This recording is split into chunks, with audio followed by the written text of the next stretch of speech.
আসসালামু আলাইকুম গাইস, দেখেন আমরা এখন শাহপরান মাজারে আসছি। এটা মহিলাদের ইবাদতখানা, এখানে নামাজ পড়ে দোয়া করে। আমরা এটার ভিতরে এখন যাব না, চলো জুতো খুলে না, আমরা এখন একটু ভিতরের দিকে যাই দেখব। দেখেন বড় বড় বট গাছ, এখানে বট গাছে কিন্তু আবার ফলও হয়েছে। আমি কখনো বট গাছের ফল দেখি নাই, এই প্রথমবার দেখলাম। এই যে দেখেন, এখান দিয়ে ওঠে অনেক উপরে, পাহাড়ের উপরে, কিন্তু ওখানে মেয়েদেরকে উঠতে দেয় না, শুধু ছেলে মানুষই ওখানে যেতে পারে। আমরা যাইতে পারবো না, এই কারণে খারাপ লাগতেছে।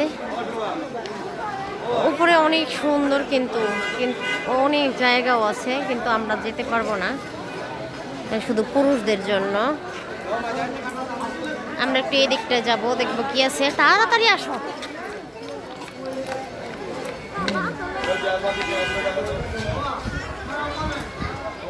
যাবা, চলো ওদিকে যা, ঘুরে পুষ্করিণী দেখে আসি।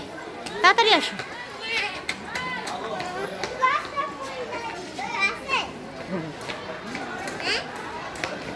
এই যে এখানে কিন্তু সব কবর, অনেক কবর এই দিকটায় ভরা। এখানে রান্না করতেছে। এই যে চলে আসছি ভিতরে, দেখেন ভেতরে শুধু কবর, এই যে দেখেন, এছাড়া আর কিছু নাই। ভয় লাগতেছে, আমি যাবো না, সব কবর, দেখো কবর ছাড়া আর কিছু নাই। আর এখানে আগে পুষ্কুনি ছিল সামনে, কিন্তু এখন নাই, এখন পুষ্কুনি বাহিরে কাটছে। বাহিরে পুষ্কুনি দেখছো না, ওটাই এখন নতুন